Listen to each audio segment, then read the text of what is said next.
Há momentos na história do futebol que parecem desafiar toda a lógica. Histórias tão improváveis que, se fossem contadas como ficção, muitos diriam que são exageradas. Esta é uma dessas histórias. A história de um homem que transformou dor em força, tragédia em motivação e um simples remate numa arma capaz de desafiar a física.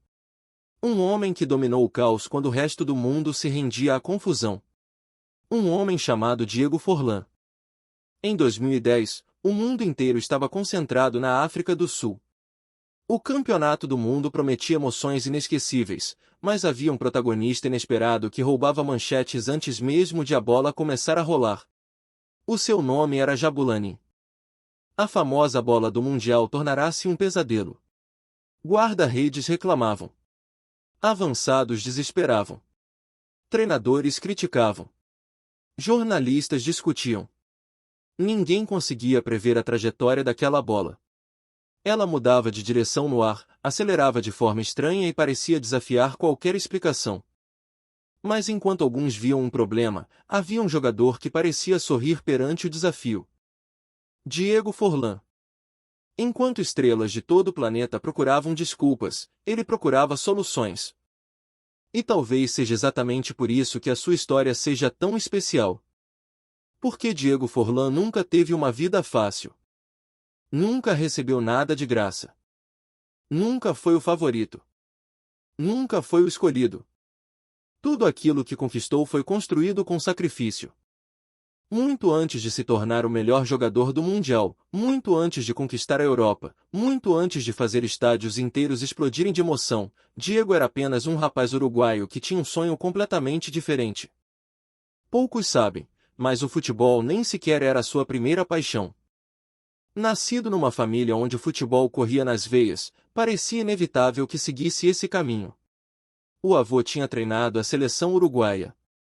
O pai tinha representado o país em campeonatos do mundo. O futebol estava em todo o lado. Mas Diego queria outra coisa. Queria ser tenista. E não era apenas um passatempo.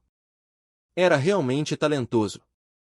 Especialistas acreditavam que poderia alcançar o mais alto nível da modalidade. Tudo parecia encaminhado para uma carreira brilhante. Até que uma única noite mudou tudo. Uma noite que destruiu a tranquilidade da sua família.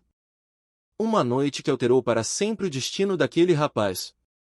Em setembro de 1991, a sua irmã mais velha, Alejandra, sofreu um terrível acidente de automóvel. O namorado morreu no local. Ela sobreviveu. Mas ficou paralisada. De repente, a vida da família transformou-se num pesadelo. Tratamentos caros. Hospitais. Incerteza. Medo. Esperança misturada com desespero.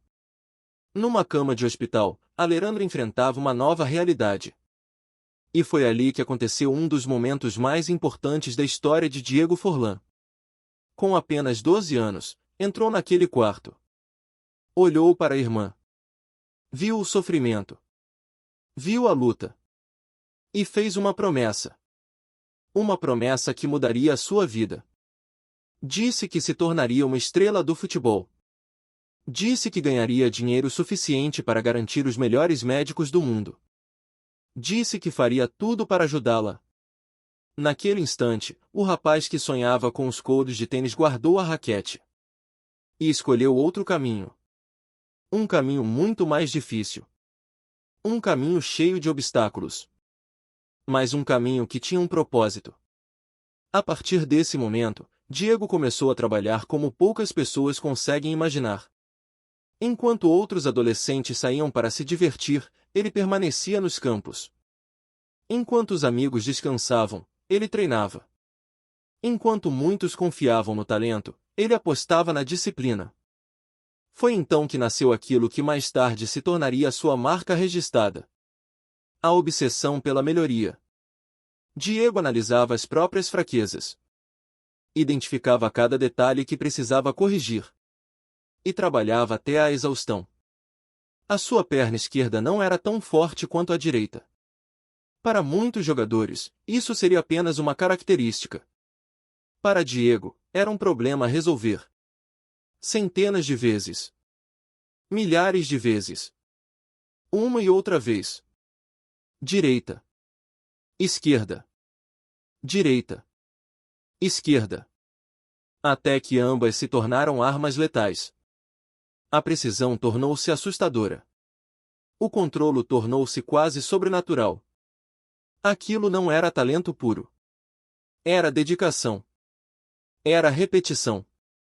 Era trabalho. Era a capacidade de transformar uma fraqueza numa vantagem. Quando finalmente chegou ao futebol profissional argentino, já carregava consigo uma mentalidade diferente. Não era apenas um avançado. Era um estudante do jogo. Observava espaços. Analisava movimentos. Antecipava situações. Cada golo parecia resultado de um plano cuidadosamente construído.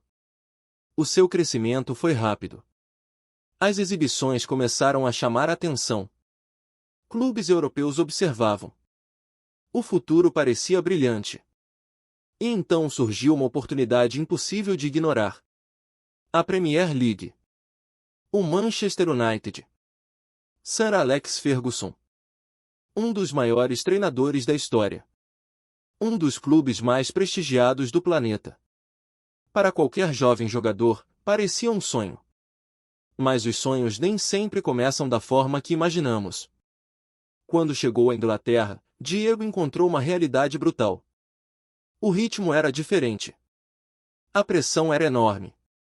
A exigência era constante. E os golos simplesmente não apareciam. Jogo após jogo. Semana após semana. Mês após mês.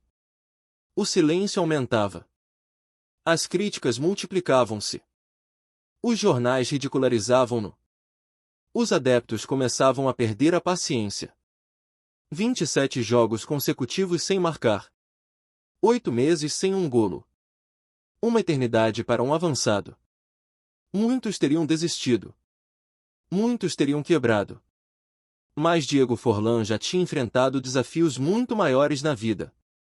A dor das críticas não podia competir com a dor que tinha visto na sua própria família. Por isso continuou. Treinava depois dos treinos. Rematava quando todos iam embora. Ficava sozinho nos campos. Aperfeiçoava cada movimento. A mesma disciplina que tinha desenvolvido na adolescência continuava viva. E então chegou o momento da viragem. Um momento que mudou tudo. Anfield. Liverpool contra Manchester United. Um dos maiores clássicos do futebol inglês. Pressão máxima. Ambiente hostil. E Diego Forlán finalmente explodiu. Em apenas alguns minutos, marcou 2 golos. 2 golpes devastadores. 2 momentos que transformaram a narrativa. Os mesmos adeptos que duvidavam começaram a cantar o seu nome. Os mesmos jornais que criticavam começaram a elogiá-lo. O futebol muda depressa. Mas apesar desse momento mágico, a realidade dentro do clube continuava complicada. A concorrência era feroz. Ruud van Nistelrooy dominava o ataque. Os minutos eram limitados.